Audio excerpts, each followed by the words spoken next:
राणीला आलं होतं मॉडेल बनण्याचं प्रपोजर. तर मग राणी म्हणजे फ्रीमध्येच केलं होतं राणीने, त्याचे काही चार्जेस नाही घेतले होते. फर्स्ट टाइम करत होती ती, तर आपल्याला मराठी लुक क्रिएट करायचा होता म्हणून असं. इथं गुजरातमध्ये पार्लरवाली आहे ना, तर तिने सांगितलं होतं. मग आम्ही पण हो म्हणून दिलं होतं. तिला पण मेकअपची खूप हाऊस आहे, म्हटलं चला एक वेळेस तर ट्राय करणार असं. तर बस इथं राणीचाच त्या बाबतीत मेकअप आणि ते होत होतं. तर प्लीज तुम्ही सांगू शकता का, जर असं प्रपोजर आलं तर आपले पैसे घ्यायचे आपण का नाही घ्यायचे, तर किती घ्यायचे, काय घ्यायचे, जो कोणाला इथं माहिती असणार तर सांगा प्लीज आम्हाला. आम्ही तर काही चार्जेस नाही घेतले होते, कारण राणीचा मेकअप फर्स्ट टाइमच केला होता आणि भरपूर खुश होती ती. पूर्ण इथं म्हणजे नवरीसारखाच मेकअप केला होता राणीचा, मराठी लुक गणपती बाप्पासाठी. कारण इथं जामनगरला पण महाराष्ट्रीयन राहतात आणि गुजराती पार्लरवाली, मग लुक तर पाहिजेच म्हणून असं.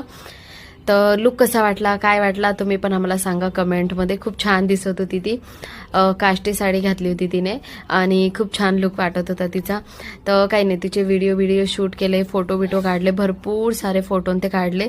तुम्हाला जर माझी इन्स्टा आय डी हवी असणार ना, तर तुम्ही इन्स्टा आय डीला मला फॉलो करून हे बघू शकतात. मी तिथं कॉमेडी व्हिडिओ ते सगळं टाकते.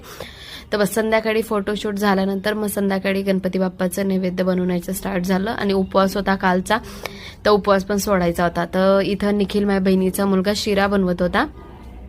त्याला येत नाही, पण मी सांगत होती तसं तो करत होता. तर त्याने इथं रवा भाजून काढून घेतला होता आणि इथं मनुके, काजू, बदाम कुटून मस्तपैकी असं घीमध्ये शेकत होता. पण नंतर त्याला ना चटका लागायला लागला. मग तो म्हणे काकी माझ्याकडनं नाही होते म्हणून असं. म्हटलं आण मग मी थोडं थोडं करते म्हणून असं. आणि मीने साईडला ना तपेलीवरती दूध आणि दुधामध्ये साखर टाकून गरम व्हायला ठेवून दिलं होतं. मस्त रवा टाकला गेल्यानंतर घीमध्ये थोडं अजून 5 मिनिटं शेकून घेतल्यानंतर त्याच्यामध्ये मी ते दूध होतं ना गरम केलेलं ते ॲड करून दिलं. आणि सगळ्यात अगोदर तर नैवेद्य द्यायचं म्हणून गणपती बाप्पाचाच प्रसाद बनवून ठेवून दिला होता साईडला, जेणेकरून तो थंड होऊन जायला पाहिजे म्हणून. आणि निखिलने माझी केली मदत, भरपूर मदत केली त्याने. आणि बस सगळा स्वयंपाक झाल्यानंतर मग संध्याकाळी आरती केली. ओमचे पप्पा घरी आल्यानंतर आरती ते वगैरे झाल्यानंतर गणपती बाप्पाला नैवेद्य दिला. आणि हाच होता आमचा कालचा संध्याकाळचा रुटीन. कसा वाटला कमेंटमध्ये सांगा. आणि हा ते मॉडेल बनण्याचे चार्जेस घ्यायचे का नाही घ्यायचे, किती घ्यायचे ते पण सांगा.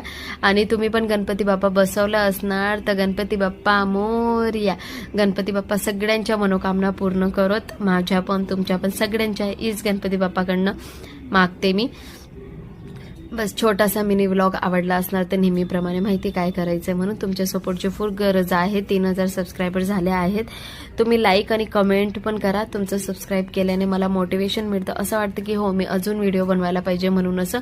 एक नंतर सगळ्यांनी आरती केली होती. चला मग हा छोटासा व्हिडिओ होता. नंतर आम्ही